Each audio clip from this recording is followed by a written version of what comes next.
Good morning, everybody. How you doing? It is Wednesday. We're making it to the hump week. And it's a short work week for many of you, so that's a good thing too. 9 o'clock here. I'm Jane Monreal. You're watching Live Impact News on WCNC Plus. We are going to cover a lot of stories and get you caught up with some local news right now, starting with Ardrey Kell, the school where the principal is on leave. She's been absent for weeks and suspended with pay. Questions are swirling, though, and there is a protest that was reported outside of the school from teachers and parents around 7 o'clock this morning. And we also talked to parents, some in support of the principal's absence, saying that silence from CMS officials adding to speculation. Our Tradisha Woodard spoke with parents and other community leaders who say they're left in the dark. There's just been lots of chaos surrounding Ardrey Kell, why the principal is no longer there, if she's coming back. What's your thoughts about all of this? Well, my thoughts, beginning with it, I'm glad. I made a call months ago for her to be fired. And I don't know if this suspension has anything to do with the call that I made. I'm just happy that this principal is being removed, even if it's temporarily. And maybe this is one step towards her permanent removal, which I would like to see. A lot of things have happened under her watch, not just the case that touched my heart deeply, but other things have gone on at Ardrey Kell. You can have a random conversation with anyone in this city, and they'll tell you, just something is emanating out of Ardrey Kell, and it's been emanated out of Ardrey Kell for a while. And it seems like nothing has been done, but it looks like something has been done. I, like many other parents from Ardrey Kell, would like to know why. But at the end of the day, it's not really important why exactly, but something is being done. We don't always have to know the fine details we would like to know, but it's just a blessing that she's not there. Yeah. Why do you think it's so hush-hush about, why she was, leaving temporarily or permanently? Why do you think this is so hush-hush at this moment? Because that's how CMS operates. They operate that way in the case that I'm close to. They seek to cover any negative thing that's going on, anything that's going on in the school, especially with any negative connotations to it.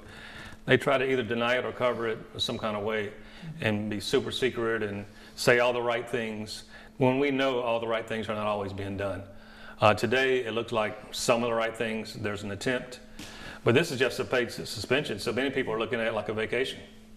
Until this principal is removed from the school permanently, then whatever is going on at Audrey Kell will continue to go on. Yeah.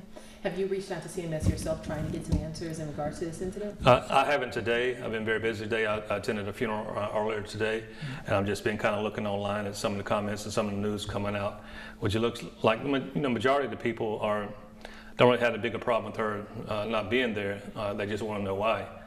And of course, we all want to know. Everybody has curious minds, and everybody would like to know. And like I said, I don't know if our effort has anything to do with it, but at the end of the day, it really doesn't matter as long as she's not there, because it's not just about us. It's about other students, other parents who have had issues at that school, and it seems like they're untouchable. It seems like CMS in some case is untouchable.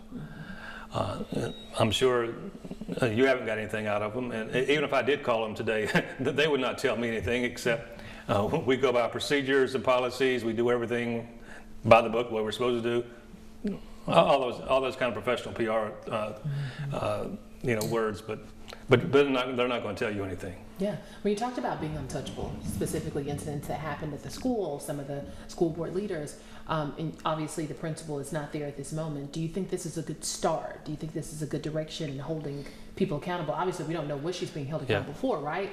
But what's your thoughts? I would like to believe that. I know the wheels of justice move slowly. Sometimes they don't turn at all.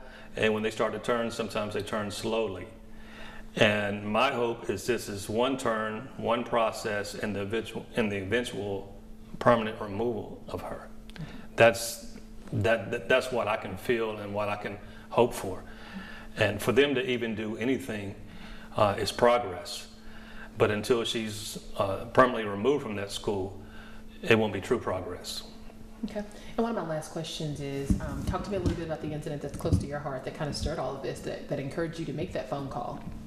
Yeah, well, we're still waiting for answers. We're still waiting for justice. And perhaps while we're waiting and while we're doing our thing on our side, maybe it caught the eye or the ear of someone in CMS, and maybe they decided that they should show something that they care a little about our cry for justice. And I would like to believe that. I don't know if that's true or not, but I would like to believe that somebody in CMS actually cares, and they've heard our calls for the principal to be removed. And next time a young girl gets beaten, or anyone in school, that they will give it the attention that it deserves, and they would be serious about justice, and they will right away give aid to that person and not let an hour go by before you call 911. Don't treat her like she's not a victim. Give her proper care. Yeah.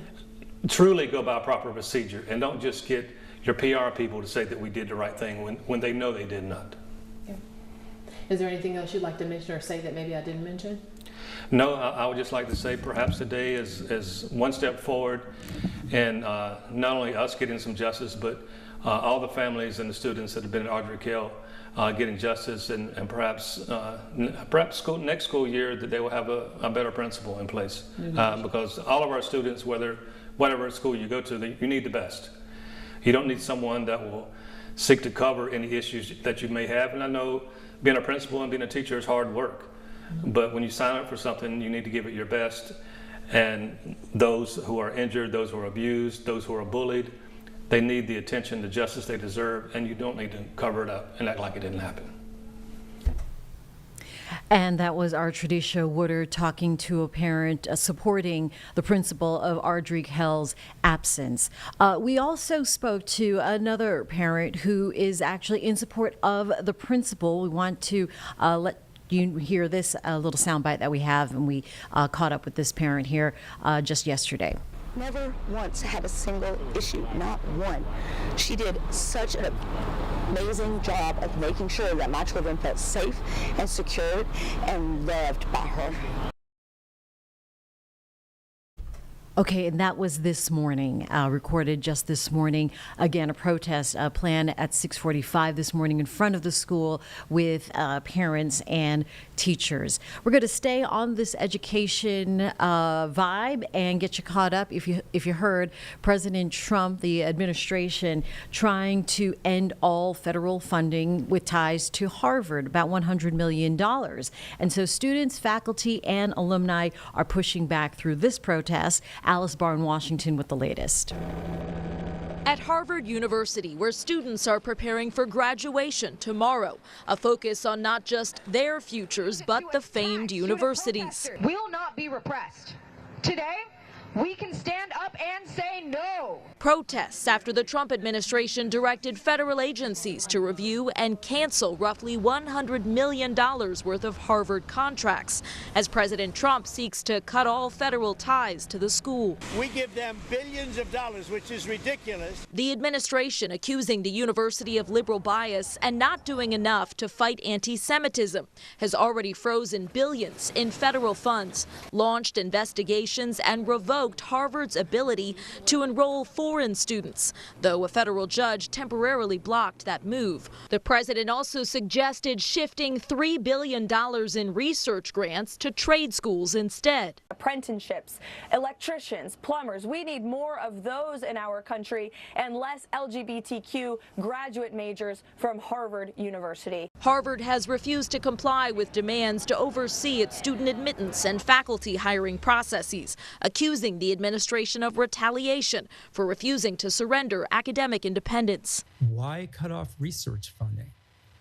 Sure, it hurts Harvard, but it hurts the country. And it's not just Harvard. An internal memo seen by NBC News shows the administration is ordering a halt to interviews with international students seeking visas to study in the U.S.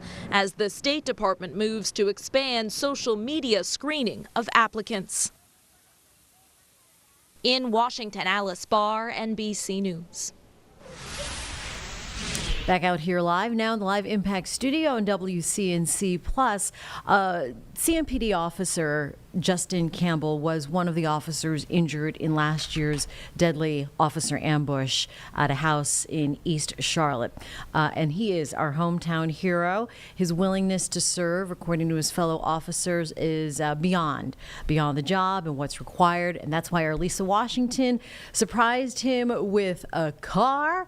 And we got to capture that emotion. If you missed that, here it is on Live Impact News.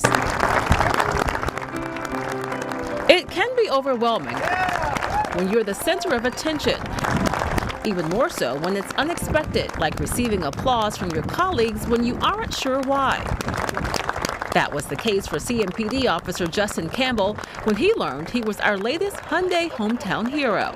On behalf of the local area Hyundai dealers, we're really, really proud and excited to offer you this 2025 blue Santa Fe.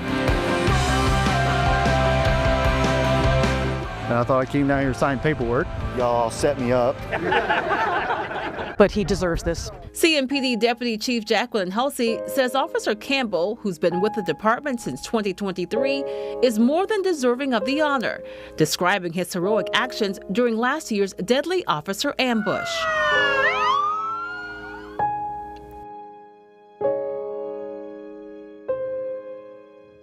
But the events of April 29th, 2024 were unprecedented, and there were countless heroes on that scene that day and countless acts of bravery. But what I witnessed from Officer Campbell that day was truly remarkable. His actions, his decisive leadership,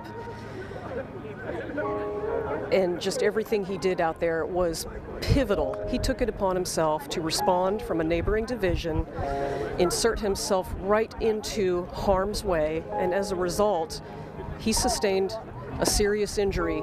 Officer Campbell says on that fateful day, he was just doing his job. I look at it as, there's some that didn't get to come home, and I did. So, to me, it's just doing my job. That's just the person that he is, right? He's noble, and it's not all about him. He knows it's all about the bigger piece of the puzzle. He probably doesn't think he deserves it, even though his actions day in and day out really do show that he does deserve it, and he is a great police officer for CMPD. As a result of the injuries sustained during the ambush, Officer Campbell will have surgery soon.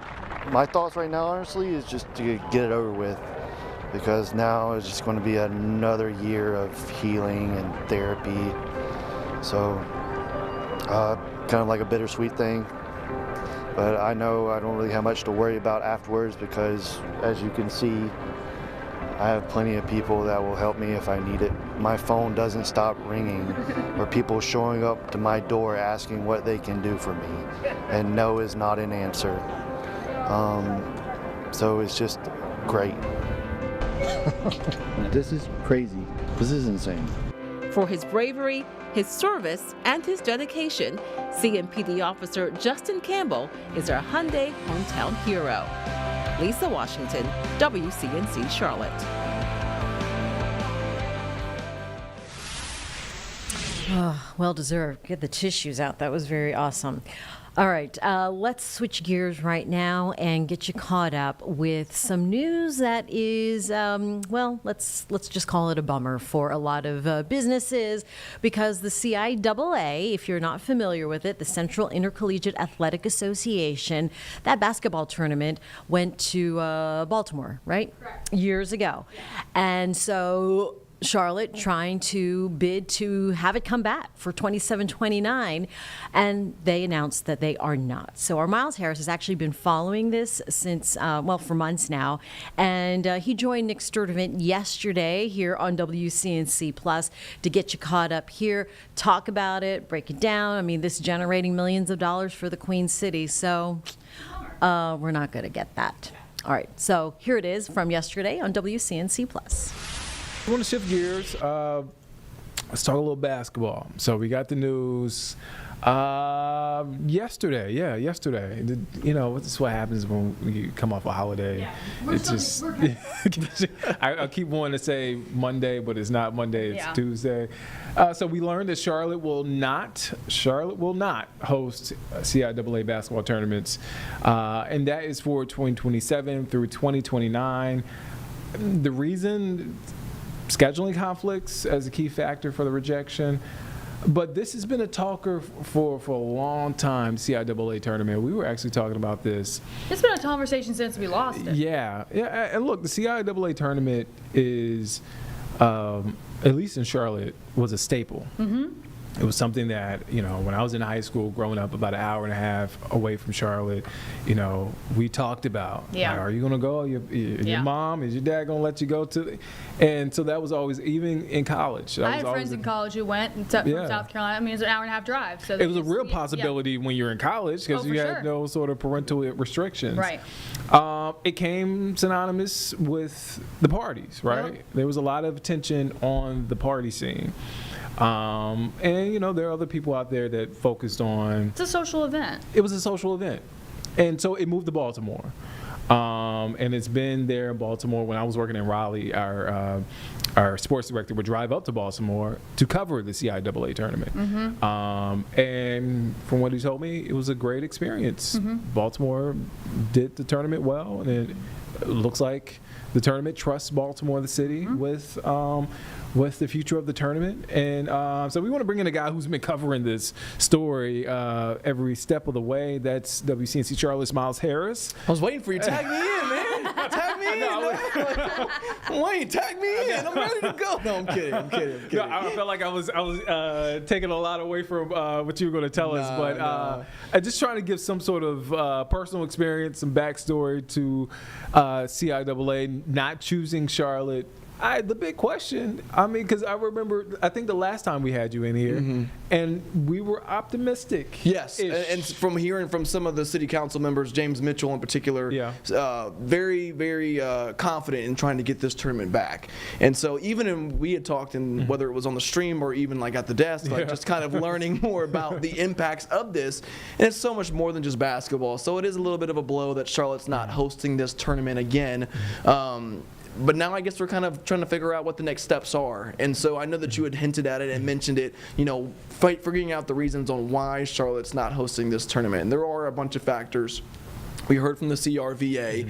They mentioned that one of the big factors with this, or one of the factors we should say at least, was just the scheduling conflict. They wanted the bid for it to be for 2027, 28, and 29, but from what we have been able to gather, it looks like Charlotte was really only trying to put the bid in for 28 and 29. You got to think about it. We already have a lot of major sporting events, in particular the ACC women's basketball tournament, which does fall in line, I think, with the 2027 timeline. But also they're doing renovations at Spectrum Center, though, too. So when you kind of factor in a lot of those other things, it's a loss for Charlotte, but at the same time, is it a loss for Charlotte? Because you're not getting this tournament, but you're getting other sporting events, major sporting events. So one of the things that we had talked about, too, was, was it some of the other extracurriculars that were happening, crime-related stuff that was pushing this tournament away? I don't know if that's necessarily the only, if it is even a big factor on why this tournament's not here. I just think that what Baltimore is doing with this tournament, from what I've been able to hear so far, they have this thing down to a science. And you really got to think about it. I mean, this is an event that's gathered 100,000 plus to come into, whether it's Charlotte, whether it's DC, whether it's Baltimore in particular, wherever this may be, right? Right there between some pretty big markets. Yes, I mean, it's up there, right? And so you got to make sure that everything's in order, and it's not just the venues, it's the hotels, it's the accommodations with everything else. And so I feel like there's so much on Charlotte's plate right now that the CIAA is just not lining up right now, I should say. I think it's kind of curious to see, and we're going to talk to James Mitchell here in a little bit, kind of learning what the next steps are with that. And then, are you guys giving up on this tournament? It's tricky because now you're looking at not seeing this becoming a possibility until 2030. What, 10 years since Lord it knows left? what Charlotte looked like at that time. Exactly. Exactly. And so this is, I mean, we've talked about it offline as well, as the growth of this city. There's stuff that comes with it. This is one of those things that, unfortunately, timing-wise, it kind of got pushed out just because of a lot of other things that are taking place. But I think one of the other factors that I was even finding in some of the research as well was, even before it left Charlotte, it was moved from Spectrum Center to the Bojangles Coliseum, which was the pitch. If you're going to have an event come into Charlotte, not saying anything's wrong with the Bojangles Coliseum, but you want to go big, right? And so you want to have a sporting event, in particular a basketball sporting event, at a place like Spectrum. You've already got the Hornets that play there. We just had the ACC tournament there as well. It makes sense to try to line that up. I don't know how much of a pull or a draw having it at the Bojangles was for the committee that ended up making that decision as and it's optics too. I mean, like. All right, we're going to pause that optic conversation, a recorded conversation with our Miles Harris and Nick Sturdivant talking about the CIAA not coming to Charlotte, not coming back to Charlotte, because I want to turn now to a health discussion here. We have a special window with some special guests. We're talking about leukemia, the type of cancer affecting the blood or bone marrow. One specific type now seeing a dramatic 55% increase in new cases really over the past decade.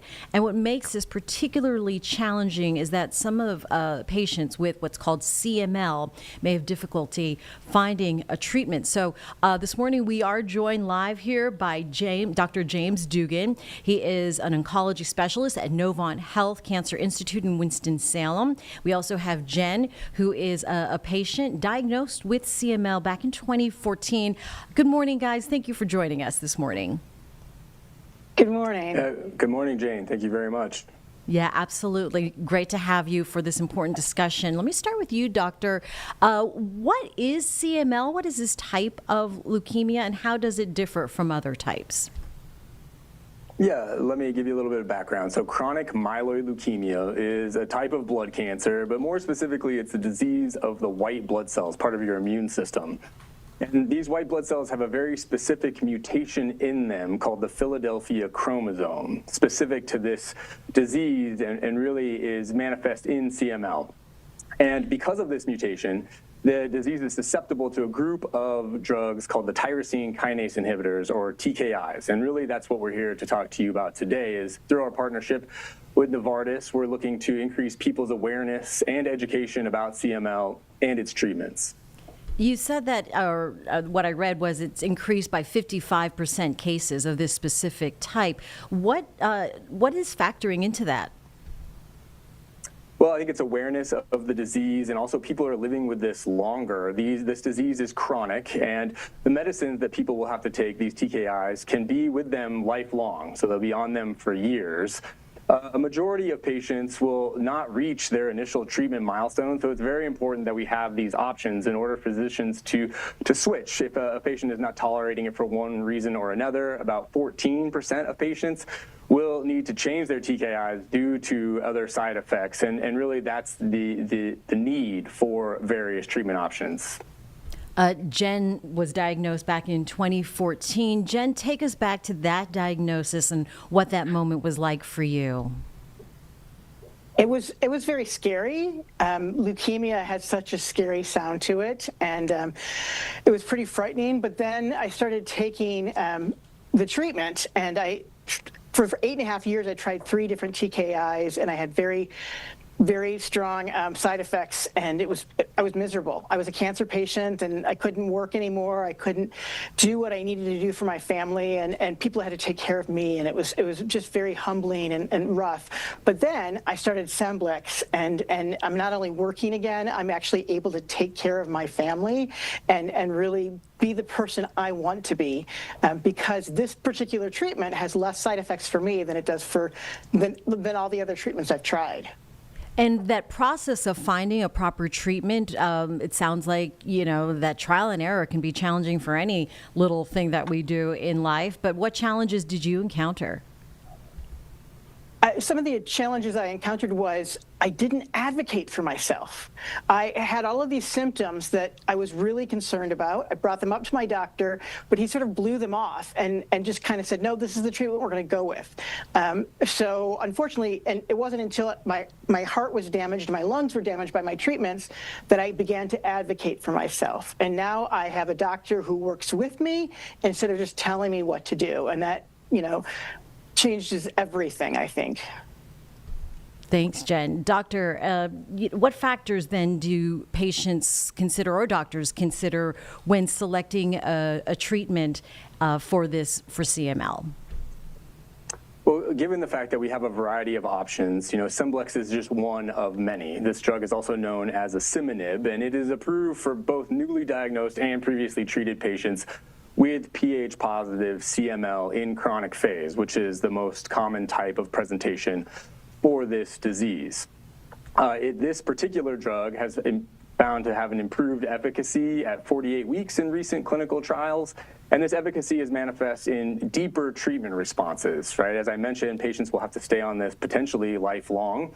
And because of that, there are going to be certain side effects, right? And there are side effects associated with all of the TKIs. For this one, common side effects, lowered blood counts, increased blood pressure, maybe some GI upset. Certainly that is not an exhaustive list of the side effects that can be associated with this medication. And for more information, we urge patients to turn to learncml.com and to really have a conversation with their physician. Just to reiterate what Jen just said there, is that in order to find the right drug, in order to find through this trial and error process, to find the one that matches for you, you have to be able to advocate for yourself and discuss this with your physician. Everyone is going to have a different experience with these TKIs, and what may have worked for one patient is not going to work for another. The good news here is that people can live with this and return to their normal, healthy lives living with CML.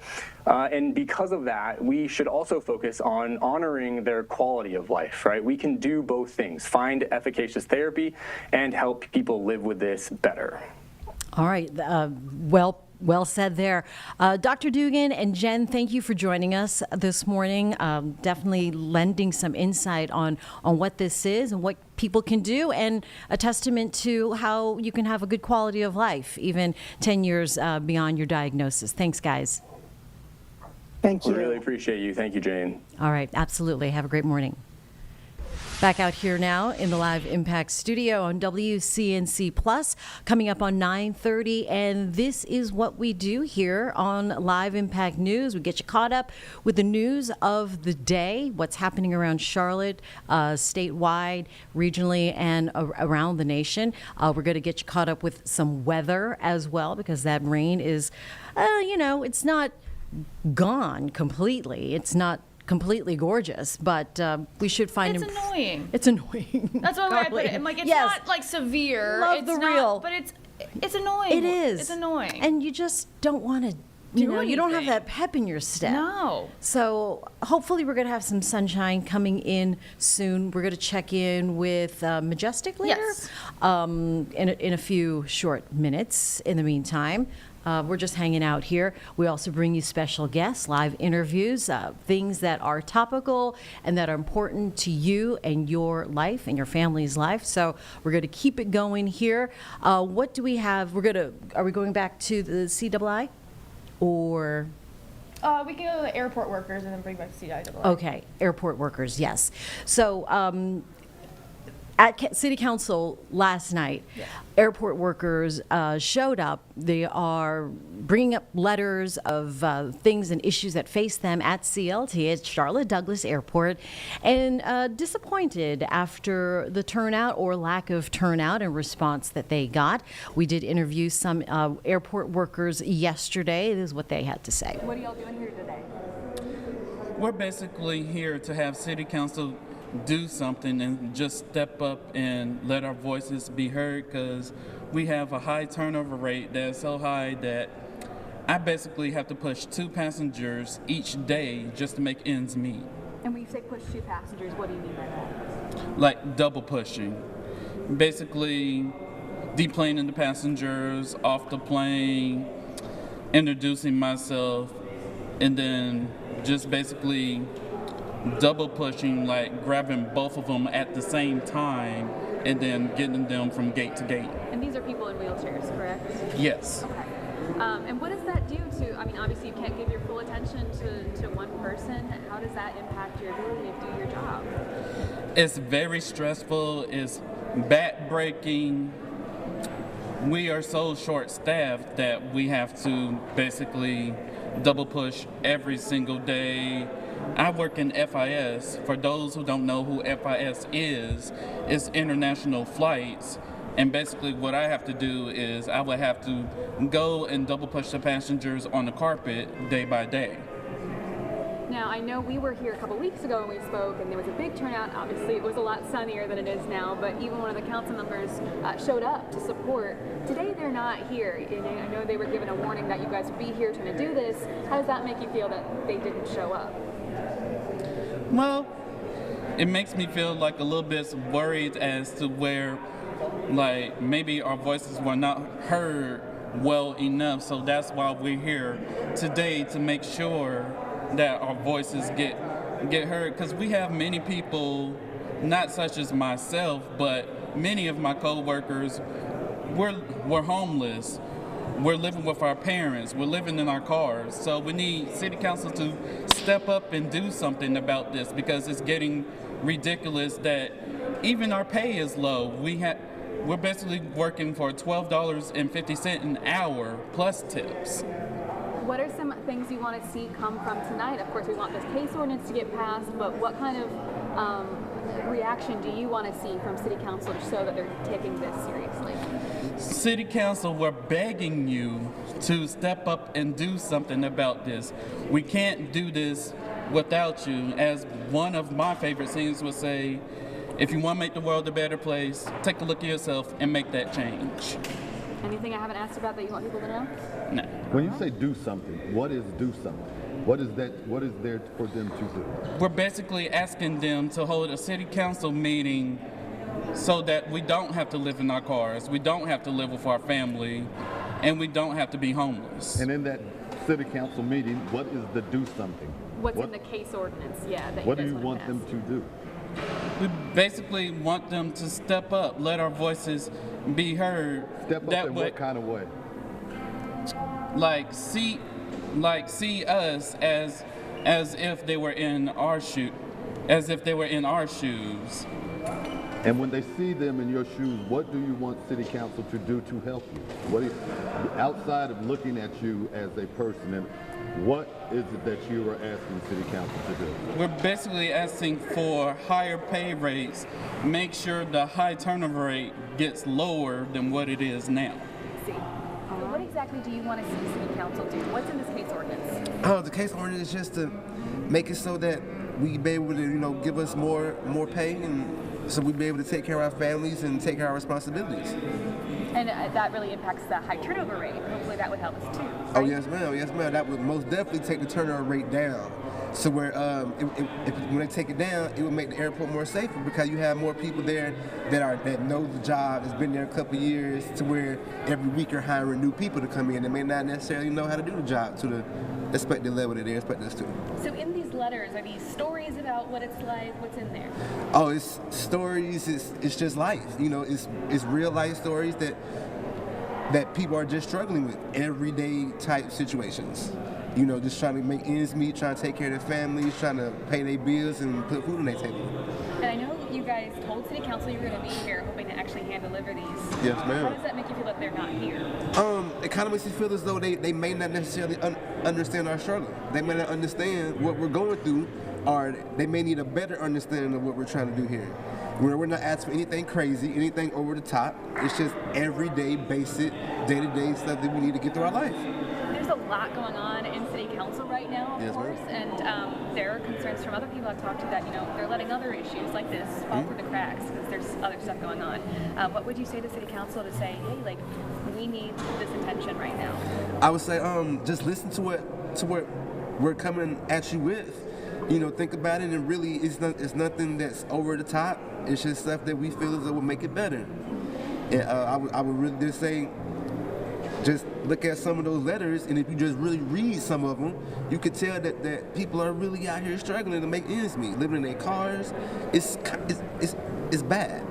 Yes, ma'am. But do you worry the focus of City Council isn't on the people that really need it right now? Yes, ma'am. I feel as though it's so much going on in the city that maybe they're overlooking it. But everything is important. Nothing is more important than any other issue. It's just that it's just time for them to, buckle down and really get to the points and get everybody situated. So what are you hoping to see happen tonight? Tonight, I'm hoping to see that they do sign the coordinates and everything gets situated, and that we can get some type of motion going and, move forward. Hoping to see that they are listening this time and not just brushing it under the rug, and that we can really get somewhere. And that was our Julie Kay, along with photojournalist Kevin Wardlaw, talking to some of those workers. An update this morning from the union, SEIU, United Workers Unit, in response to Mayor Vila's after refusing to hold a hearing on airport safety and high turnover. This coming to the newsroom this morning. It sounds like they released the following statement after Mayor Vila's blocked a request from council members Brown, Watlington, and Johnson to hold a hearing on airport safety, saying that she was not going to do it. The mayor was not going to hold any kind of conversation. And according to a spokesperson for the union, they said, we are deeply disappointed by Mayor Lyles' decision to ignore serious concerns about safety and high turnover at CLT. Her refusal to even allow a conversation on these issues is both irresponsible and telling. We'll keep you updated on what happens there if there are any more developments from Charlotte workers. All right, let's go back to the CIAA conversation. That tournament not coming back to the Queen City, and our Miles Harris was talking to Nick Sturdivant yesterday. We had to pause that midway. We're going to continue that here for a few more minutes on WCNC Plus. Start with that, and then, are you guys giving up on this tournament? It's tricky because now you're looking at not seeing this becoming a possibility until 2030. what, 10 years since Lord it knows left? what Charlotte looked like at that time. Exactly. Yeah. Exactly. And so this is, I mean, we've talked about it offline as well as the growth of the city. There's stuff that comes with it. This is one of those things that, unfortunately, timing-wise, it kind of got pushed out just because of a lot of other things that are taking place. But I think one of the other factors that I was even finding in some of the research as well was, even before it left Charlotte, it was moved from Spectrum Center to the Bojangles Coliseum, which was the pitch. Yeah. If you're going to have an event come into Charlotte, not saying anything's wrong with the Bojangles Coliseum, but you want to go big, right? And so you want to have a sporting event, in particular a basketball sporting event, at a place like Spectrum. You've already got the Hornets that play there. We just had the ACC tournament there as well. It makes sense to try to line that up.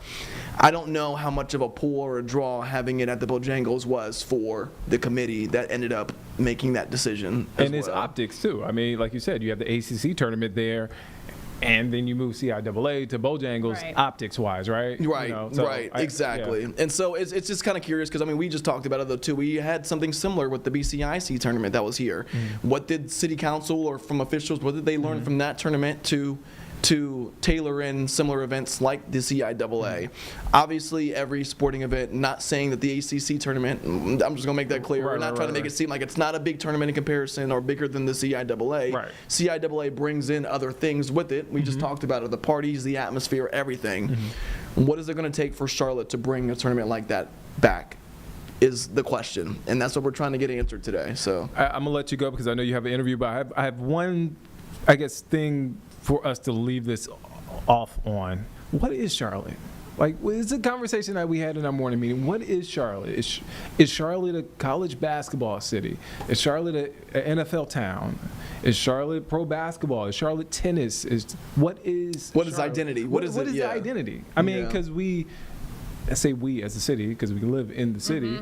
Like, it's lean into sports, but what, is it golf? What defines us? What defines Charlotte? Yeah. Is it golf? Is it basketball? Or is it baseball? Is it soccer? I mean, we have major sporting. We have world-class soccer coming in Charlotte in a month. So it's not like Charlotte's not getting soccer. Yeah. Let me not forget soccer. And that's what I mean. Like, so it's not like Charlotte's not getting major sporting events. We are. It's just scheduling. It's just finding the right venues, and it's obviously making sure that when they do come to town that we are giving them the biggest red carpet we can give them when they're here. So a lot to figure out. We just gave a big red carpet at Quail Hollow. Like, Exactly. And there's never like a lack, like you said. There's not like a lack of sporting events happening in Charlotte. I feel like turn around and there's another big major sporting event being announced or about to happen. So I understand, but it is something that I think is on a lot of folks' mind. What is when I'm from the High Point Greensboro area, Greensboro known as ACC town. So the ACC tournament was the calling card for Greensboro. At small of this compared you compare it wise to Raleigh and Charlotte, much smaller. Right. And we were known as ACC town. So Raleigh, known for the Hurricanes. So, I'm sorry. Thank you, Carlene. Carolina Hurricanes. Carolina Hurricanes. It is further east. So the Carolina Hurricanes. So I guess we will have to figure that. We'll see. We know we were pushing for it to come back. We know. I told Councilmember Mitchell, I'm like, hey, I got a guy at my desk. He wants it to come back. I'm trying to make sure that we make that happen, man. But just know that like city officials, a lot of people, and it's not even just officials. I mean, it is the tourists and even the hotel industry. They're looking at trying to get this tournament and seeing if they can bring it back. I mean, there are a lot of teams, players that are trying to see, because you obviously want to make sure that Charlotte is the biggest attraction for these type of events. It helps in so many ways, in more ways than one, and it reverses it as well. So we'll see kind of what they're going to do after this bid to kind of see what they can put on the plate or on the calendar. But I mean, there already is a lot of stuff on the plate, but just trying to see what it looks like moving forward, man. WCNC Charlotte's Miles Harris here in Live Impact News. Thank you for your time, man. Appreciate you tagging me in, man. I appreciate that. Finally, after a while. I'm like, I'm totally kidding. Give me the script. No, I'm kidding. Miles Harris. All right, man. Thank you, man. Those guys always have a good time when they get together. They can be bummed out talking about the CIAA not coming to Charlotte, but they're pretty funny. That's like you and me, Carlene. It's true. It's girl power. We're hanging out. We're hanging they out. hang out. You know, we all We're having hang out. We're fun. having fun. Sometimes we talk about what needs to be talked about. Correct. And now to, speaking of which, an announcement, a major one at that. If you haven't heard, yesterday, Health and Human Services Secretary Robert F. Kennedy Jr. announcing that the CDC will no longer recommend routine COVID shots for healthy children and pregnant women. So what does that mean for you? Our Megan Bragg did a verify on this, and here it is. This announcement comes a week after the Trump administration says it plans to limit approval for seasonal COVID shots to seniors and others at high risk. To verify what this could mean for families, we went to these sources: New England Journal of Medicine, cardiologist Dr. Pyle Coley, and Dr. Carla Robinson with Urban House Call. In a paper recently published in the New England Journal of Medicine, the FDA commissioner and vaccine chief say they want to see data from new clinical trials that show COVID shots are still safe and effective before approving them for healthy adults and children. This requirement could limit who gets new shots each year. So why do we get yearly COVID shots? Both doctors explain how it can impact the community. I like to tell people that it's very similar when you think of COVID vaccines and getting them regularly or annually. It's the same thing as the flu, where the virus may mutate from season to season. You know, vaccinating healthy people actually even protects the most vulnerable people in society because it makes the spread of the virus less effective, less efficient. So that's called herd immunity. If people around me are vaccinated, it actually makes it less likely that I'm going to get the infection, even if I haven't received a vaccine, even if I'm a susceptible member of society. Previously, the FDA typically approved updated COVID shots for all Americans each year based on simple tests that show they trigger a strong enough antibody response. The recommendations are 6 months and older, you are eligible to get the COVID vaccine. And so at this point, as it stands, we still follow those guidelines. And if you're in that population, we recommend vaccination. However, in the paper, the FDA employees argue the one-size-fits-all COVID vaccine policy approach is outdated and no longer in line with other countries. They do say, though, that drug makers can still use smaller studies to get approval for adults 65 and up, as well as high-risk children and adults. Now, if you are concerned about your access to vaccines, reach out to your primary care provider. With your Verify, I'm Megan Bragg. I want to bring you a live picture right now, some breaking news from Grand Rapids Township, Michigan. This is a live picture as a school bus crash is being worked on. You could see the bus is getting hooked onto a tow, and this happened around 8 o'clock this morning, their time. Northbound lanes of the Beltline, just north of I-96, if you're familiar with that area. Our content partners, our crew there on the scene, saying that it wound up on its side, and all caused when the bus trying to make a turn was hit by a car in the left rear of the bus, causing it to roll. So that bus was on its side at one point. Obviously, it's been uprighted and getting hooked onto that tow truck. But as far as people on the bus, let me see here. It looks like we understand 3 staff members and 4 students were on the bus.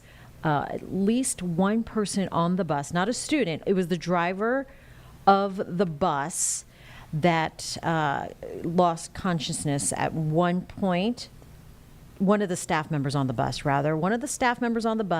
after the crash was hospitalized with a head injury, and then the driver of the car that hit the bus also had a head injury. So both of those people taken to the hospital, but again, no students were hurt, not seriously at least. So live picture there as we bring you live news as it happens into the newsroom from our content partner in Grand Rapids Township, Michigan.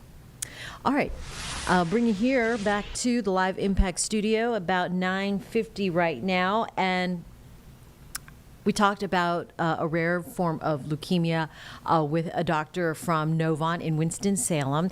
And yesterday, also another breakthrough, if you will, on heart health and what can be done to reduce the risk of heart attacks and heart disease. Some innovative care now coming to the forefront. I spoke to another doctor from UCLA doing some of that research. Here's that interview on WCNC Plus.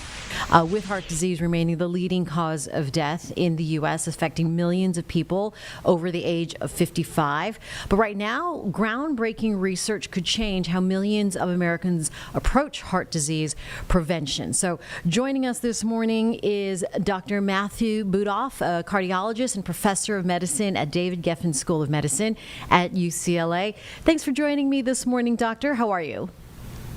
I'm doing great. Thanks for having me on. Yeah, absolutely. We want to just start with basics, Doctor. When most people think about heart disease prevention, we think about diet, exercise, maybe a little cholesterol medication. But your research is focusing on reducing inflammation. How does that go? Yeah, so, over the last decade, we learned that inflammation, of course, is bad. When you have arthritis, you get inflammation. You can get inflammation in different body parts. But when it gets into the coronary arteries, it can cause heart attacks and strokes, and it can promote plaque buildup. So we've been studying this and now learning that by treating the inflammation in the arteries of the heart can actually help reduce your cardiac risk. I mean, it sounds so promising, Doctor. So for those who might be hearing this for the first time, what is happening then with our arteries inside when inflammation does present itself? Yeah, so, we have this plaque buildup, and that might be from genetics, from, mom or dad having heart disease, or it might be from blood pressure or cholesterol or diabetes. But once you have plaque building up in the arteries, inflammation can kind of feed that process and make it worse. So we want to understand if you have that inflammation, and then we can potentially use, very simple once-a-day medicines to help reduce your risk of heart disease by treating the inflammation. So how do you know if inflammation is one of those major causes for some of your health ailments?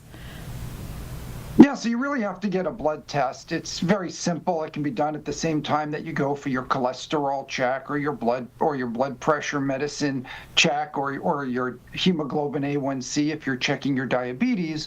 They can add this blood test to the panel and find out if you have inflammation. And if you're talking about medication, if people are already taking a statin or some cholesterol lowering medication, how does inflammation fit into that place? And what's your research finding now with this medication that could lower inflammation? Yeah, so we think one of the benefits of statins is that it also not only lowers cholesterol, but it helps with inflammation. But this additional therapy, what we studied, colchicine, just 0.5 milligrams low dose at once a day, can help further reduce inflammation in the arteries around the heart and reduce the plaque buildup over time so that you're not heading down that road of heart attack or stroke or bypass surgery. It almost sounds too good to be true. How does one go? I've never even heard of colchicine, but what is this exactly, and what can patients do to try to advocate for themselves? Yeah, colchicine's actually a very old therapy. It's been around for a long time. We use it to treat gout, one of the arthritis that can affect the toes, and sometimes that can be quite severe. And colchicine has been used for decades to treat gout. Now we learned at a much lower dose, which it's safer and better tolerated, it can also help treat the inflammation around the arteries in the heart. So that's really where we're focusing our attention now, is to try to reduce that inflammation in the heart and really hopefully improve people's long-term heart health. And this can work alongside a statin or cholesterol-lowering medication, right? What should people be aware of as far as other side effects if they're looking to research this seriously? Yeah, I mean, the only side effect that we see, and it's usually very mild, is diarrhea. It can, but because this is such a low dose, that's fairly infrequent. So just keep in mind, if you look up colchicine, to look up low dose colchicine. This is 0.5 milligrams once a day. For gout, we use more than double that. So there's more side effects when we use it at higher doses for gout. Okay, very good. And who is the ideal candidate then for this? So I think, people who have early heart disease, people who have plaque building up in their arteries, maybe they got a heart scan, or they were told by their doctor that they're at high risk of heart disease. This might be a good opportunity to look for inflammation, and if it's present, to then think about treatment and talk to your doctor about this as another treatment option for yourself. And beyond medication, what do people need to start thinking about in their daily lives in conjunction with all of the health awareness that we need to have? Yeah, I mean, and I think, you mentioned at the beginning, but we have, diet is important. We got to keep an eye on our weight, and we got to keep an eye on our, eating better foods in general, like maybe the Mediterranean diet, or there's different diets that might be helpful for your heart. And then we also want to remember exercise is a key component here, that we really want to make sure that we're getting in our steps or doing something that's more active. It's good for the heart, because the heart's a muscle. It likes to exercise. It gets stronger, but it's good for the brain. It's good for the joints. So exercise is critical. All right. What's good for the body is good for the mind and everything else. What's next in this field as far as the future, and what other questions do you need to look into? Yeah, so we're doing more trials. They're ongoing already. Our trial, what we call the Ekstrom trial, looked at plaque progression, and we showed that low-dose colchicine slows down the progression of plaque in the arteries. Now we're looking at more larger studies to look at heart attack risk reduction, at reducing strokes, at reducing cardiac death. So there's more data coming out, and there's a lot of studies that have been done, and a lot more that are being done. All right, very good, Doctor. And anything else that we haven't covered that our viewers and listeners should know about? Well, no, I would just say that if they want to learn more about our trial or about the inflammation and how they can learn more about it, there is a website, cvdinflammation.com. So all one word, cvdinflammation.com, and I think that'll help give them a little more information to maybe bring back to their doctor and talk to them about other opportunities for good heart health. Just keep in mind, for men and women, the number one cause of death in the United States is still heart disease. So we gotta keep this on the top of mind when we talk about cardiac risk factors. Absolutely. All right. Well, thank you so much for sharing your time with us this morning. So some encouraging news there on the medical front as far as heart health and staving off arterial prevention for, I should say, arterial inflammation for the prevention of heart disease and heart attacks. I want to take a live look right now at Florida. This is Loxahatchee in Palm Beach County, where Governor Ron DeSantis is expected to deliver some remarks around 10 o'clock, so just in a few minutes. Maybe he'll be on time. This is at Big Dog Ranch. Going to sign 2 bills focused on animal rights. And you might be familiar with Big Dog Ranch because it is the largest no-kill rescue in the U.S. So the governor there in Florida expected to sign 2 bills centered around animal rights. We will bring that to you as soon as we see the governor walk up to the little podium there.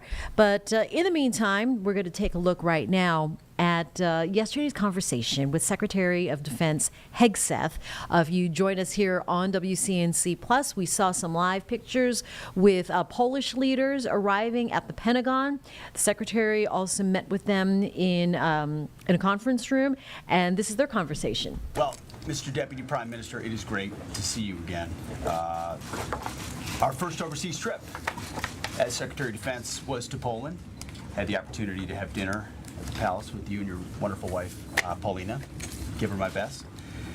You were such a great host to us, and so it's time for us to return the favor here at the Pentagon. So welcome on behalf of our team, many of which were not yet on our team when I saw you in February. So get a chance to have you introduce and meet a lot of our great folks.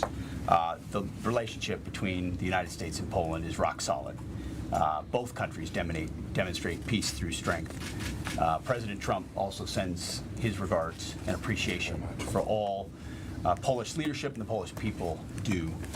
A model ally for the United States there on the eastern flank of NATO, and we're going to be encouraging 5%. We don't have to encourage Poland. You are almost there already, leading the way on investment in Europe's largest land army, modernizing that force, and the defense industrial base, which is critically important, not just obviously here in the United States, but in Europe as well. Your country in incredible and important ways apply common sense. You apply combat credible forces and a willingness to defend your own homeland, and a recognition of defense of your borders and your people is first and foremost, which is something President Trump has reestablished here in the United States as well. So I want to also and finally thank you for your great support of U.S. troops. 8,000 stationed rotationally and some permanently in Poland. I had a chance to talk to our troops there, and they could not be more grateful for the reception and the support that they receive, which is ongoing, not just financially, but in sort of the political and populist support for American troops. That partnership is as strong today as it's ever been. And so from the leadership of the United States, from President Trump, from the Defense Department, thank you for that support. Our close partnership, we're as close now as we've ever been, and we look forward to getting closer. And we welcome you here to the Pentagon. So thank you so much. Thank you. Thank you very much, Mr. Secretary. I'm very glad to be here in Washington, D.C. today and to continue our productive dialogue. We have reached a pivotal moment in the history of enduring alliance between Poland and the United States. Strong Polish-American relations are reflected in many recent meetings on various political and military levels. In today's rapidly changing world, security challenges have become more serious, complex, and interconnected than ever before. That's why we fully support President Donald Trump's administration's efforts to achieve a just and lasting peace in Ukraine. We are sure, and our broad defense cooperation is the best proof that the United States of America remains the guarantor of global stability and development. I'm also certain that it was necessary to send Europe a strong message, a strong signal for burden sharing within NATO, recognizing that Europe must take greater responsibility for its own defense. Poland is proud to set an example. We are a NATO leader in defense spending, reaching nearly 5% of GDP. We have invested a lot in the American-made weapon systems by signing 128 contracts for over $60 billion. We recognize a significant development potential and mutual benefits arising from further development towards supporting Polish-American joint venture initiatives and service capabilities such as maintenance, repair, and overhaul. We are grateful for the U.S. military presence in Poland, through the deployment of troops and the most advanced weapon systems, because it's a real contribution to strengthening our territory and our borders. This vital commitment provides Polish society with a strong sense of security and serves as an effective deterrence. Mr. Secretary, I'm confident that we share the same value and the same goals. Together, we want to leverage our partnership on the next level and continue strengthening our enduring economic and military ties. Based on common experience, we see the importance of further cooperation not only in the areas of security, but also in the fields of development, research, and the new technologies. An example of which will be the participation of Polish astronaut Sławomir Znański in the American space mission. The great statesman Abraham Lincoln said, "The dogmas of quiet paths are inadequate to the storm we present. I'm confident that together with the United States of America, we can overcome every challenge and confront every threat." Thank you, Mr. Secretary. Thank you, America. Secretary, very well said. Thank you very much. Appreciate your time. And that was Secretary Hegseth along with Polish leaders. Want to take you right now to a live aerial view of Fort Lauderdale Beach. This is apparently a boat fire or whatever's left of it, completely charred. But we do know that is Fort Lauderdale Fire Rescue on scene, dousing out hot spots, and I saw one firefighter with there you go, with the electric saw there, and as you can imagine, this is probably they got to clear this vessel from the water, because that in itself is a dangerous situation with all the pollutants and the toxins into the water. And so I imagine they are just ripping it up and taking it into smaller pieces. But as far as how this was caused, we are still looking into that. We see 5 firefighters surrounding that boat right now. It's so even difficult to tell what kind of boat this was, Carlene. It's a charred remains of something that was, it's hard to tell. I don't know if it's like a pontoon or just like a smaller, small boat? leisurely, passenger vessel. But it's interesting too, as we're looking live here, there was a separate boat on fire incident the day before, the 26th, so 2 days ago. Also in Fort Lauderdale, not far from the Lauderdale Yacht Club on Southeast 12th Court. So this separate situation caused nearly a dozen people to go to the hospital after a boat exploded. And that was on Memorial Day evening, so Monday night. So that was near the New River Triangle. Again, U.S. Coast Guard officials saying that there were 13 people on board when that incident happened. And so we're just trying to sort out where in relation to the Memorial Day incident, where this is, and that it's another boat fire that is of a major destruction here, obviously, along shore, washed up along shore, perhaps on the Fort Lauderdale beach. So we are checking in with some of our affiliate crews, and as we take a look here now from the NBC helicopter above Fort Lauderdale. Once in a while, you'll see that the shot is frozen, like it is there right now, and you can see them just try to really just take this apart with all of the equipment they have. They brought in these heavy-duty electric saws, and it looks like it's not quite enough. I imagine they need heavier machinery to get that done.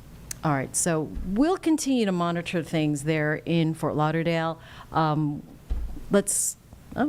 picture is back. So so that's why there's a hot spot there in that corner. Yeah.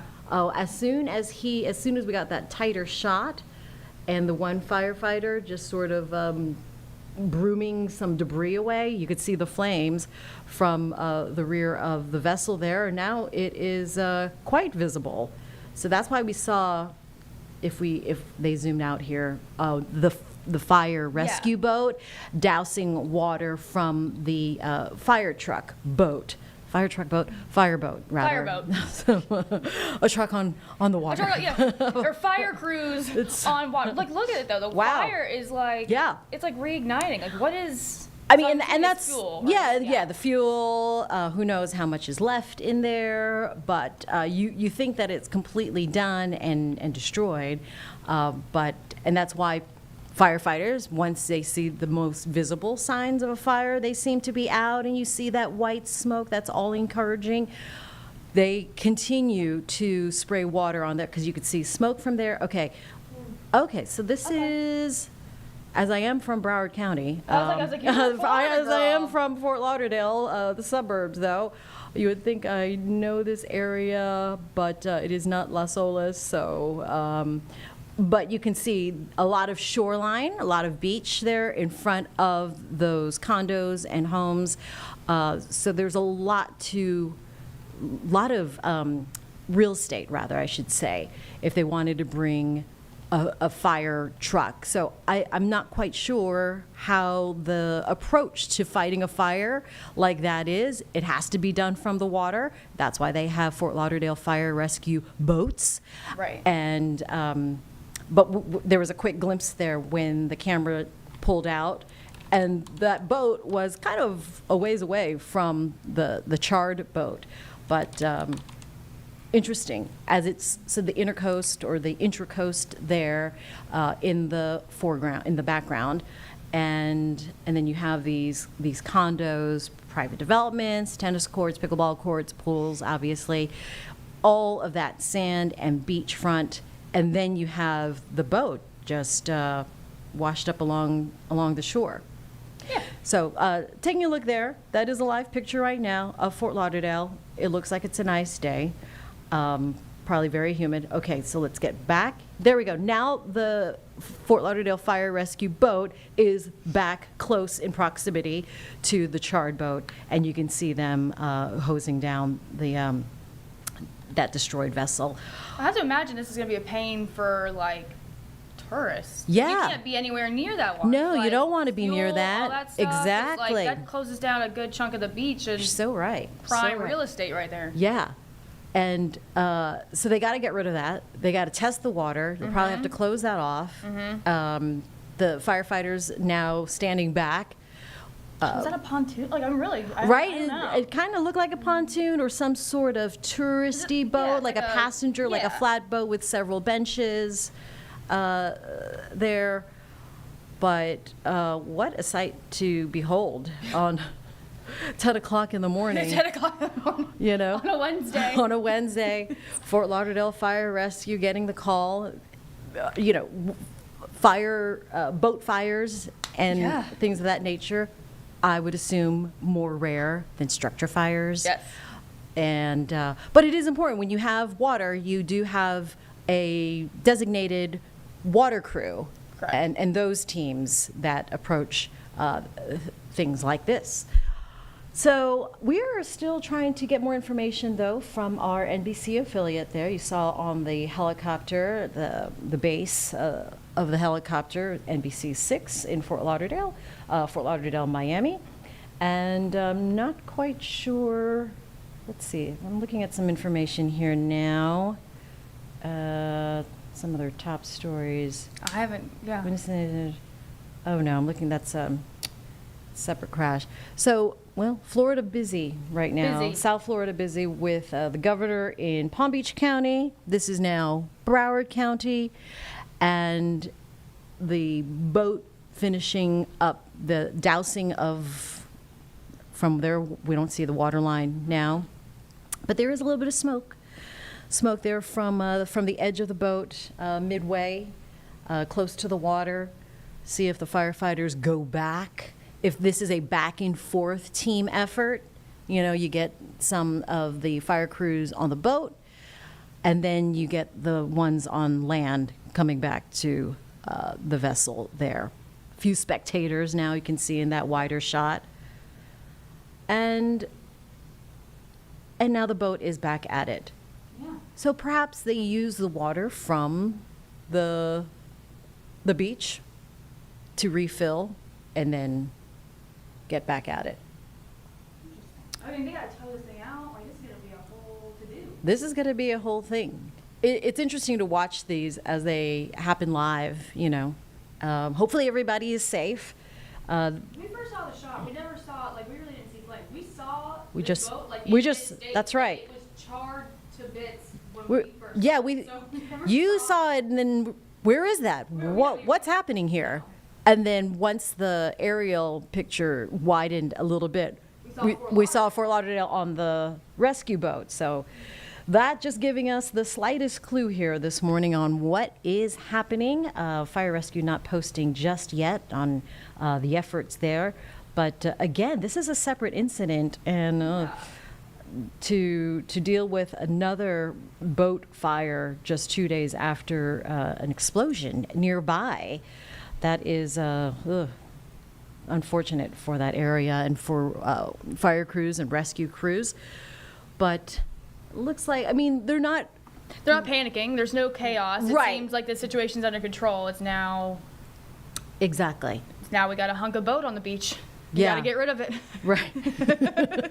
Don't put it so lightly, but like that's quite a bunch of boat. You gotta get off the beach. That is a picture. That is a sight to behold. Okay. So shall we talk about weather? Yeah. Our own weather? Yeah, we'll put this in a little box. How's that? Okay, we'll put this in a box. We're going to bring in Majestic Storm here. Majestic, is this your first appearance in the Live Impact studio? I'm so excited to be here. It is so fun. I've been watching Chris a few times come in here and do it, but I am excited to talk all things weather with you guys. Okay, very good. Well, we've got you here, and look at us. We have the all-female crew working it today. There we go. So.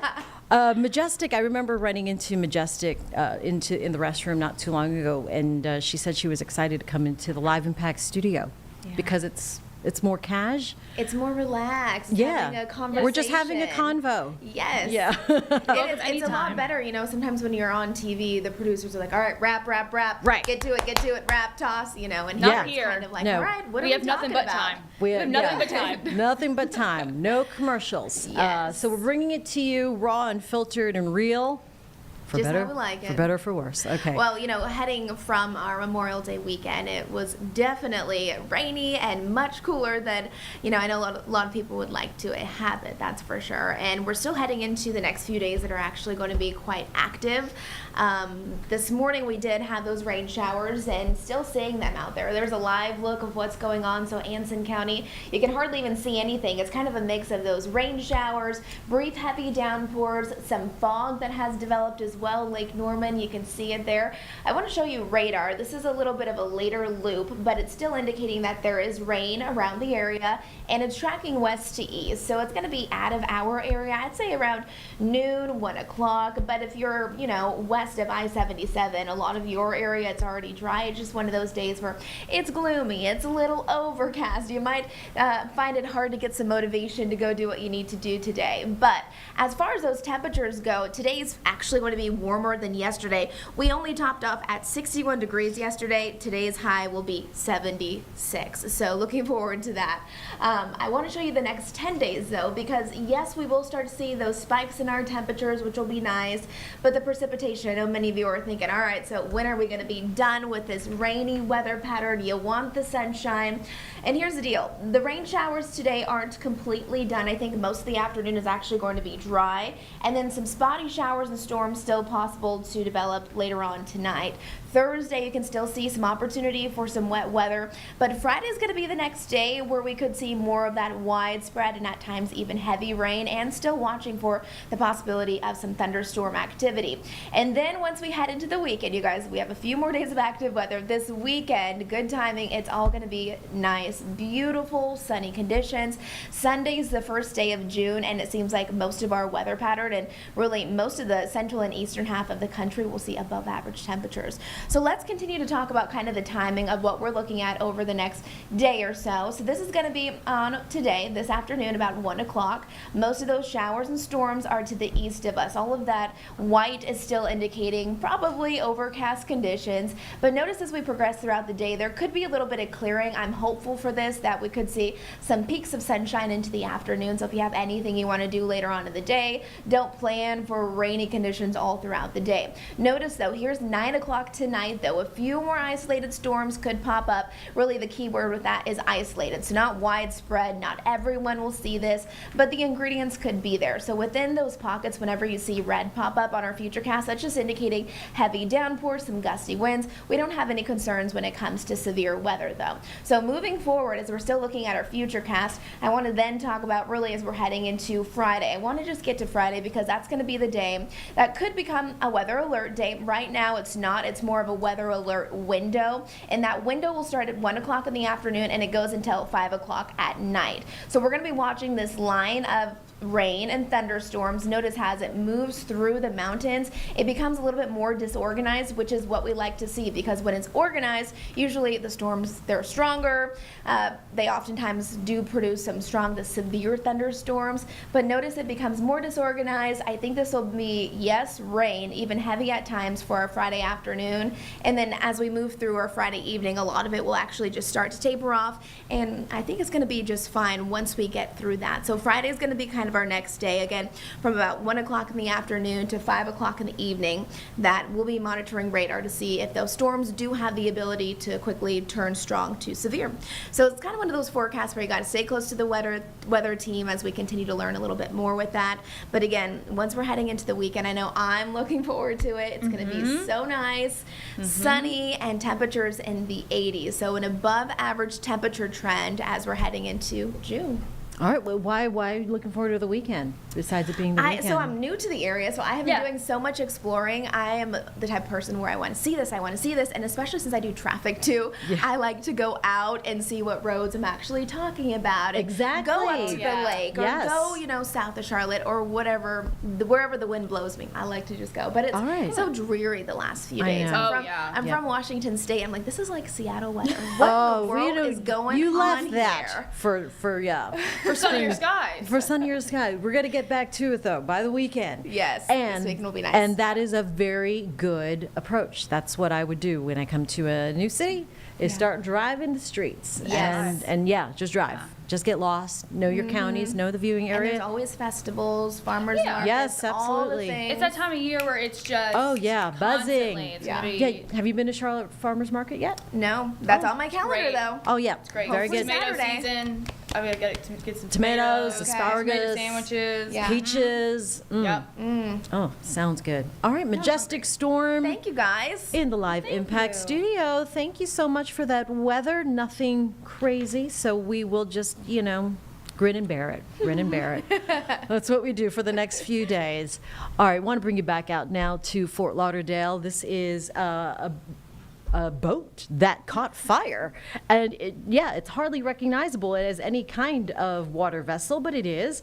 We did see Fort Lauderdale Fire Rescue moments ago. It seems that Carlene, they switched out because this is now Broward County Sheriff Fire Rescue, and they are right on top of the boat. My oh my! They are on the boat. They are literally on the boat. So. Do they know something that we don't? Like, is there still fire going on? Do they see something we don't? That's a lot of water. It is, and it is powerful. That is, I don't know how many cubic tons of power pressure, or not tons, but that hose does, and that's why the fire crews and firefighters that are on the beach, they stand ways away back from the aim of that force of water, because even from here you can see how strong it is. But moments ago, if you were with us, one of the firefighters on the ground was in the boat just kind of sweeping some of the debris in the back, and it looked like it was out, but then we saw flames sort of reignite in the back. So that's why they keep at it, keep dousing the water. Strong pressure, got to get to the bottom of the boat. Look at the back too. You can see that muck or oil, some kind kind it's dark. Just in the water now. Yeah. That beautiful water now. It's all looks inky. nasty. Yeah. But that is what's happening here. We are still trying to gather information, as I imagine their fire crews are trying to get the word out.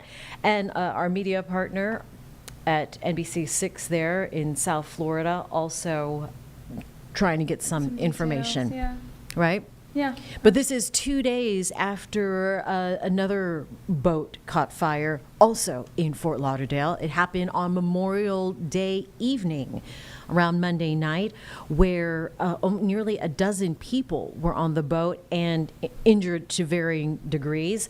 And so we got an update on that. But that is not this boat situation. Still trying to learn what kind of boat. In the front, you could see now the frame and the metal is just a carcass of what it used to be. But all of that material, whether it's plastic and rubber, and then you got the fuel, I can imagine that was completely engulfed, and I mean, just it's in pieces now. So they got to get this boat out of the way at some point. They got to test the water. They got to keep people away from that because of all of the chemicals in the water, and then investigate what happened here. And we'll pass that information along. I mean, like you to see, you. now it's just getting down to like the bones of it. Yeah, you know, it's really. like the it's falling apart in front of our eyes. Yeah, Like, seriously. kind of like, yeah. The debris field. Oh, it looks like on the beach, they've put out a little bit of yellow tape. Yeah, yeah. So, which is okay. So they're going to continue with that perimeter, try to keep spectators and looky-loos away from that danger. And then the Broward Sheriff Fire Rescue Boat took a couple of steps back. I don't know if they're replenishing their water supplies, but something, I see a little bit of the water force there at the edge of the picture, the video. But if they have to replenish and come back at it, standing by to see what their next step is, if you will. Sure. All right, coming up here at 10:23, you are watching Live Impact News on WCNC Plus. We bring you the news as it happens, just raw and unfiltered. We thank you for downloading the WCNC Plus app to your Roku TV or your Fire TV, even Apple TV. And telling your friends around the country and the world that we're here, because obviously we cover news as it happens, but not only in the Charlotte area, but as the feeds come into the WCNC newsroom. And this is from South Florida, although in Charlotte proper, I see so many Florida license plates. So Yes. I know there are a lot of Floridians. There's a lot of Floridians that work here at WCNC Charlotte. That's correct. There's Yours a bunch of truly. y'all. Yours truly included. Yes. There's a few of y'all that are, Yes. We, sometimes you At just least- got away from that even if constant you're- humidity. Even if you're not from Florida, there's a lot of people that spent Some time in Yes. Florida. Yeah. And then what do you call it? From New York to Florida, and then back halfway, and then you come back to. Is it snowbirds? Not snowbird. It's the. Oh, someone in the newsroom's got to tell me. Is it you? No, it's not. No, you're not from. No, No, I mean, although no, I spent many years as a youngin in New York. My Yeah. sister was born in Brooklyn, and then we ended up in South Florida, and then. And now you're here. But now I'm here. The family's still there Yeah. in Florida. I should bring them up and say, "Do you know anything about this Florida Fort Lauderdale boat that's on fire?" But. Yeah, so look at this is an interesting shot here directly above the boat. Still hard to tell what. Oh, Kind of boat? look at the. That's a Magica. Is it Miami? Magica? Magica from Miami Beach, Florida. Huh. So is it a personal? Yeah, everybody, they have their names. So, Yeah. Yeah, interesting. Well, we'll keep an eye on it. Absolutely. And it's one of those pictures, though, you can't take your eyes off it. Yeah. Trying to get some more information on there. Happening in Florida as well, the governor, I mentioned minutes ago, is in Palm Beach County, and he's signing 2 bills targeting the protection of dogs at Big Dog Ranch Rescue. It is the biggest no-kill shelter in the country, and we're going to... I think he already delivered his remarks, so we're just going to stay on this picture for a little longer in Fort Lauderdale. The Broward Sheriff Fire Rescue Boat looks like they have stepped back, and so is the helicopter above the scene from our partners there, NBC affiliate in South Florida, NBC 6. Looks like it's a beautiful day in Florida, so if you can do it, go there for the day, come back up to Charlotte when we have sunnier days. But all right, we'll break away now from this part of South Florida to Palm Beach County and listen in on the governor, and there is a guest speaker at this Big Dog Ranch. Dog or commit acts of cruelty we see far too often. The Big Dog Ranch Rescue, cruelty isn't a headline. It's a reality we face here every single day.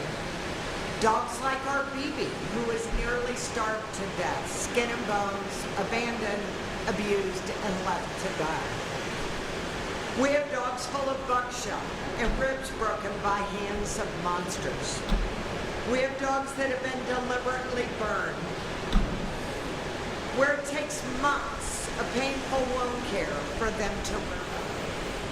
Another recent case just a few weeks ago of 3 Chihuahuas who were horrifically dragged behind a truck until they had no skin.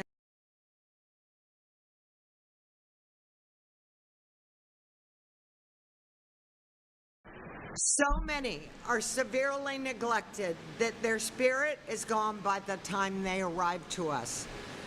Others, bred to the point of collapse, living in horrific conditions, in small cages, never touching the ground or seeing the light of day, all to put money in the pockets of backyard breeders and puppy millers who care more about profit than these dogs' lives. This legislation is a signal. Enough is enough. Animal abuse must end. Those who hurt animals must be held accountable. Animal abuse is not rare. It is rampant, and it must be stopped. People who abuse animals need to be held accountable. No more slaps on the wrists, no more loopholes.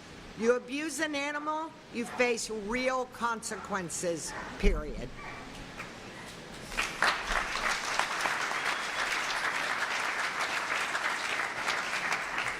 Our new campaign here at Big Dog Ranch Rescue is MADSA, Make America's Dogs Safe Again.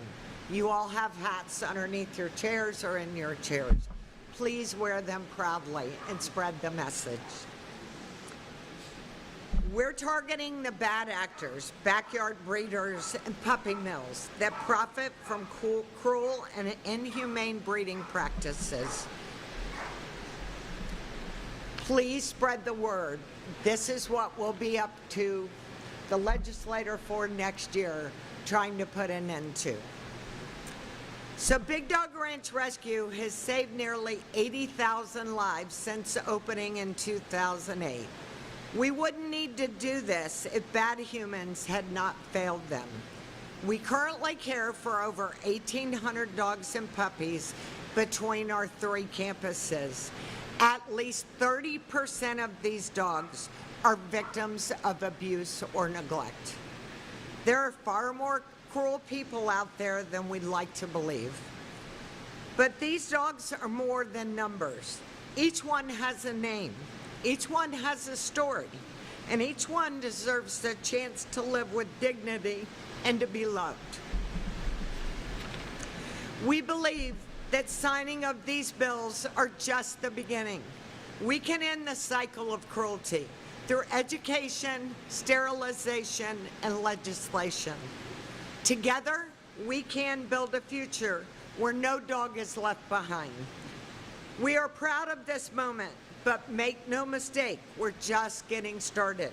Next year, we'll be back, fighting for more protections, pushing for tougher laws, because every dog deserves better.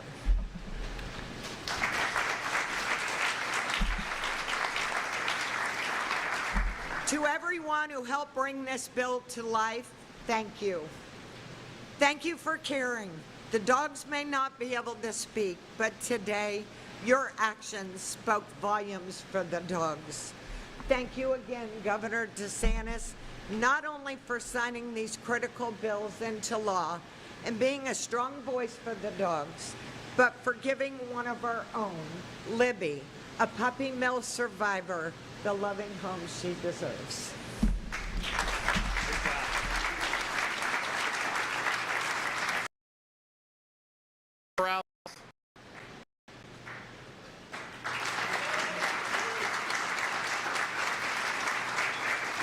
How you doing, everybody? Can y'all hear me pretty good? All right, I don't know why I'm a little nervous now, but good morning. A little louder. Can y'all hear me better now? All right, good morning, everybody.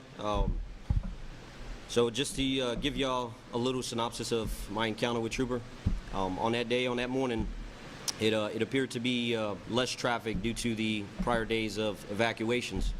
So thankfully I was available, and if anybody's familiar with the Tampa area, I was at the junction of I-75 and Interstate 4, and I sure enough just seen a indicator of a call that just came available, and it was a call of a distressed animal tethered down to a fence or a pole. And with immediate, pretty much action, I just started heading in that direction northbound, and it took several loops, but I thank God that he gave me the right time and right place of where to be. And after like the second or third loop, I was able to find a dog clearly in water, in distress, and it was a horrific moment to be in, but I was just thankful that I was able to find him. And sure enough, from the viral video that went everywhere, yeah, he was almost gonna bite me, but I had to give him some space. He definitely earned that. He was clearly in distress. I took him in, and he got all the attention, the love, and the care that he needed. And thanks to Hillsborough County Humane Society, Leon County Humane Society, and also Big Dog Ranch, he was able to get all the care in the world and get to where he's at now with the fosters all the way to Frank Spina and Carla. So now, unfortunately, as the governor mentioned, I can't be here under the weather, but I am in communication with him. He is doing absolutely amazing. I get pictures and videos, and if no one's aware, he actually adopted another dog. So Trooper has a fur companion. So he's living his best life, and he's doing amazing. And I want to just say thank you to Executive Dave Kerner, Governor Ron DeSantis. I want to say thank you to the Leon County Humane Society, Big Dog Ranch, and I want to say thank you to the state attorneys and legislators and also every single one of y'all here, everyone that's going to be watching this as well, because if it's not for any of y'all wouldn't be shedding a light on something that's a traumatic, and with every other experience that goes untold and unheard. So thank you all, and thank you all for allowing me to be a part of this.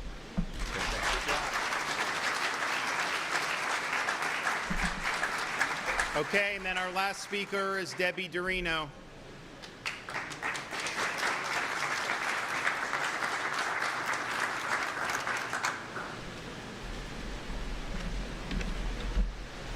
Thank you, Governor DeSantis, for giving me the opportunity to share that story and for passing this bill. For those of you that don't know me, my name is Debbie Dorino. I am the person behind Dexter's Law. I am also the person behind Ponce's Law from 2018, which is your felony animal cruelty statute for the state of Florida, which also allows, at the court's discretion, to ban you from owning an animal if convicted. Dexter's Law is named after a dog named Dexter who was adopted from the Pinellas County Animal Shelter and killed in a most horrific way. Dexter's Law has two key provisions related to animal cruelty in Florida. First, the FDLE will be required to maintain a public, searchable online database listing the names of individuals convicted or who have pled guilty or no contest to animal cruelty offenses. There are only a handful of databases across our country at this present time. Second, the bill modifies the Criminal Punishment Code to impose a sentence multiplier of 1.25 for aggravated animal cruelty involving the knowing and intentional torture or torment of an animal that results in injury, mutilation, or death. Importantly, as Governor DeSantis stated before, this enhanced sentence provision does not apply to animals used for agricultural purposes or captive wildlife. Around animal cruelty offenses and provide stricter penalties for severe cases of animal abuse. By creating a public animal abuse database, and mind you, it's not a registry, it's a database, nobody's registering.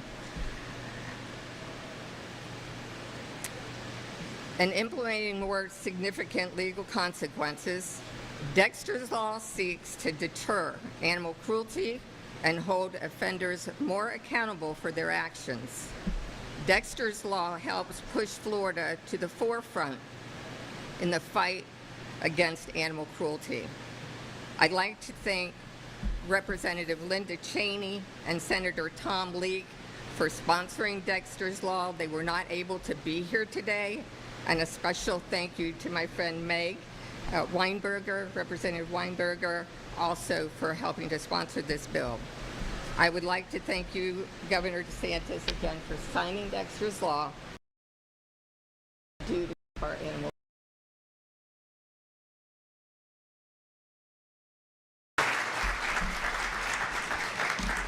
Well, appreciate everybody speaking. I think it's great, and you know, there is a lot more work to do. You know, it's interesting. I've got a preschooler. She's going into kindergarten next year, and she's like really interested in Chihuahuas. And I was just like, do Chihuahuas like the young kids? I don't know. I mean, it seemed like they probably be a little temperamental there. I tried to tell her. I said, you know, that may not be what you want right now, but we'll see. We'll see what happens on that. But why don't we make it official? So everybody wants to come up, we'll do it and get it done.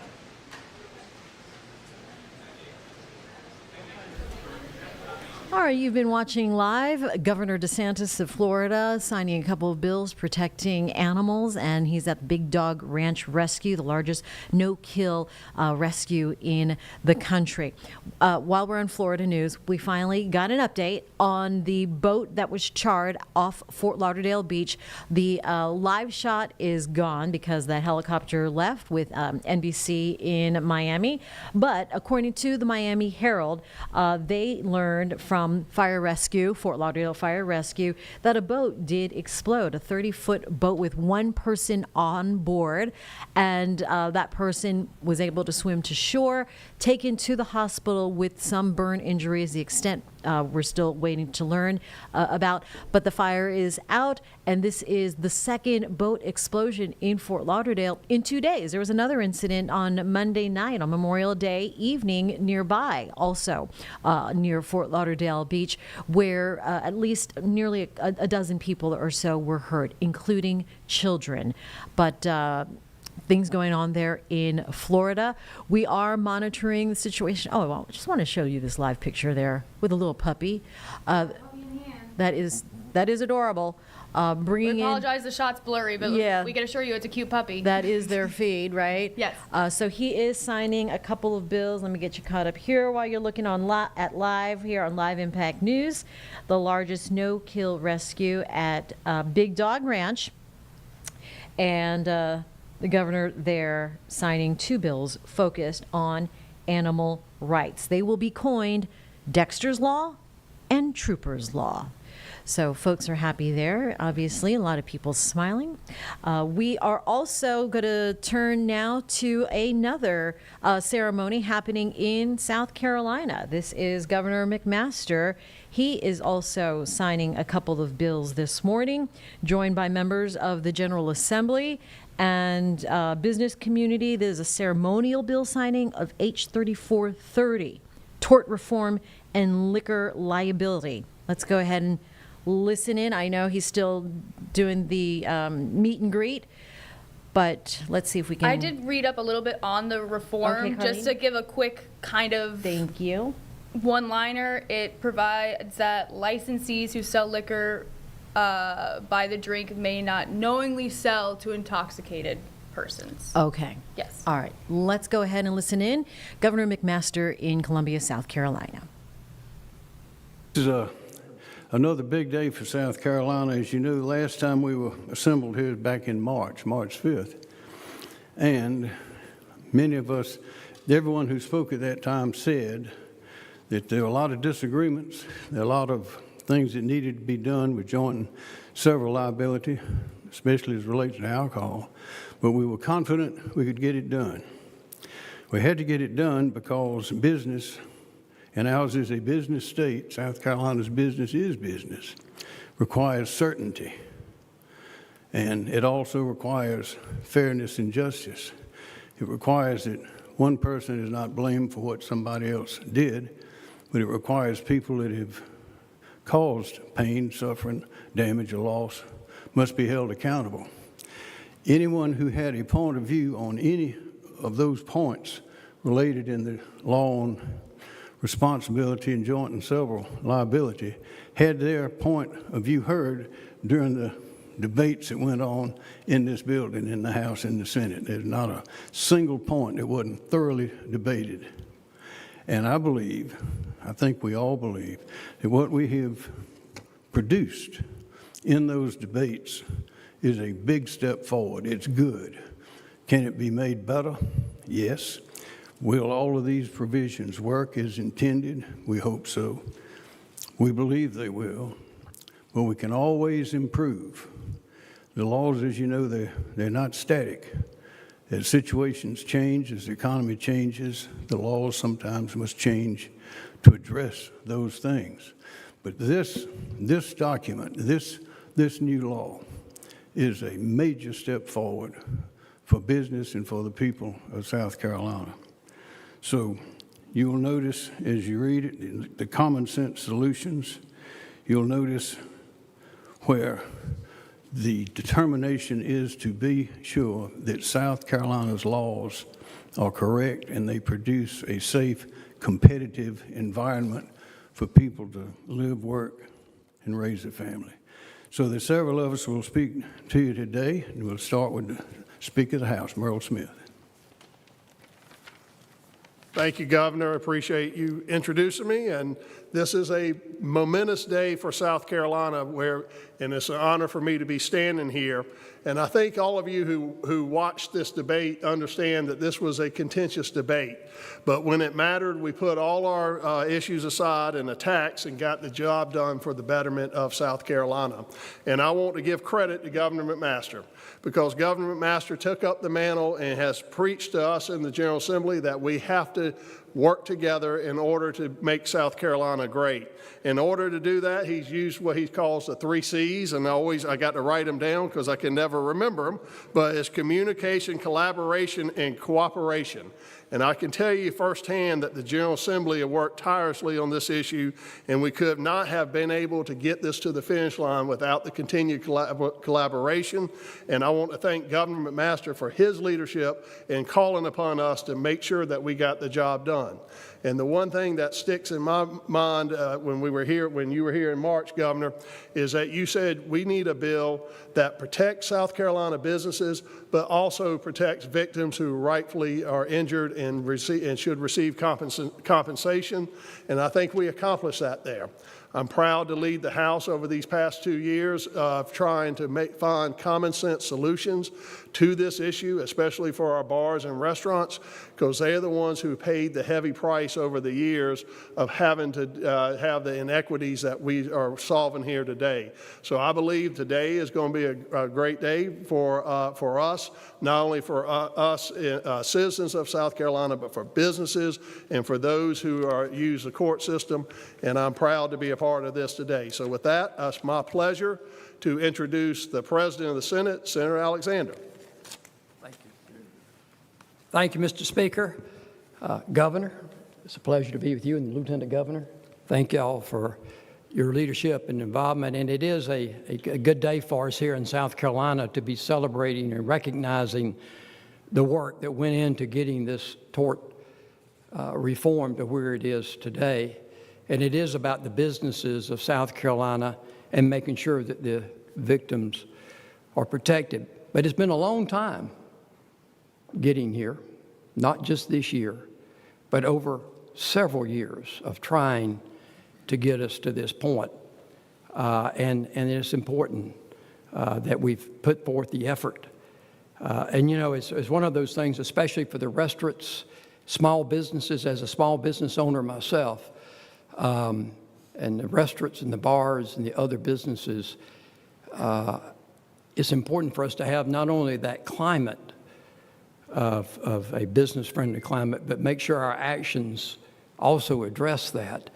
And at no time should it be that government or the actions of government is putting businesses out of business. So today is about protecting businesses to make sure that they can be successful. But as was mentioned earlier by the speaker, it's not necessarily, has not been an easy road. And I will tell you that in the Senate, I appreciate my colleagues getting us a product. But from outside, there were some very deep, personal, and I would call vicious attacks on some of our members in the Senate. Folks, that's not South Carolina, and it's certainly not South Carolina at its best. And those that were attacked rose above that. And I commend them for that. And I want to personally express my appreciation to the senator from Edgefield, Senator Massey, our majority leader, who has been tireless and dedicated to tort reform. And again, while this is a step, I know it's not the end of the journey, but Mr. Leader, I personally want to express my appreciation to you for your leadership on this issue, knowing the time, the dedication, the commitment that he made to make sure that we had a product this year. Thank you, Mr. Leader. And also to Senator from York, Senator Johnson, the subcommittee chair, that, again, tireless efforts, I can vouch for the hours that were put in this year on this bill. You did a masterful job of helping to direct this bill through the state Senate for us to have a product. And I want to personally thank you for your efforts. We would not be here today without either one of those and my colleagues that are back here behind us as well. And then also, again, it gets to what the speaker had mentioned earlier, teamwork.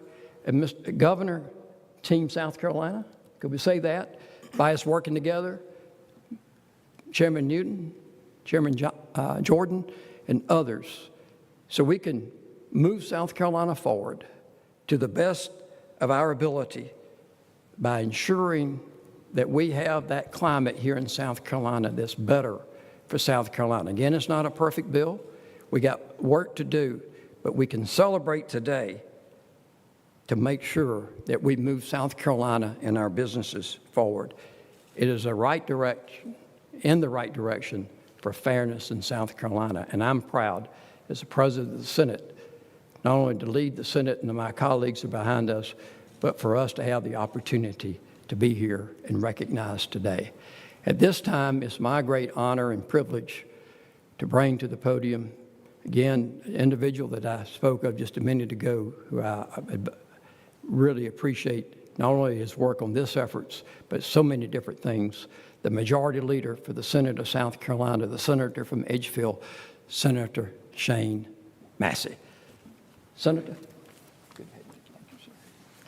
Thank you, Mr. President, and good morning, everybody.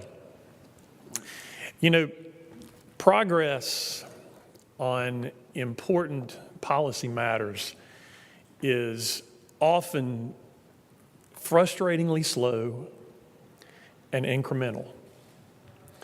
And so it is with this. Today is a recognition of a step in the right direction, but it is a small step. It is a small step toward a fairer civil justice system. It is a small step toward where other states in the Southeast, our competitors, have already gone. It is a small step to addressing a problem that has caused South Carolinians to pay much more because of liability insurance costs being higher across the board.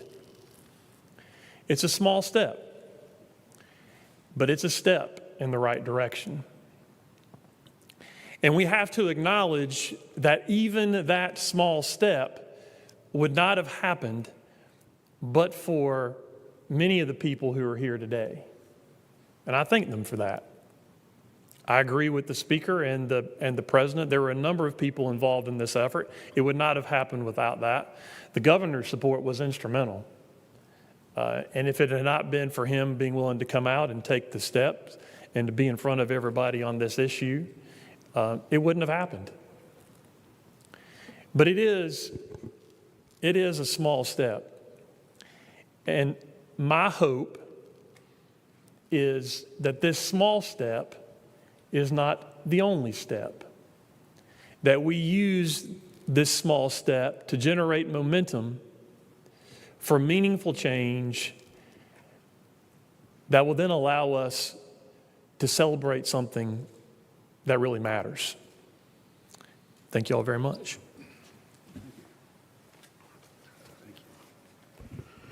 Thank you, Mr. Leader, Governor, Lieutenant Governor, Speaker, President. It's an honor to get to be here with you all today. You know, this bill ceremony represents the fulfillment of an overdue promise, a commitment to address the skyrocketing insurance costs that were crippling and, quite frankly, put out of business a number of our small businesses in South Carolina.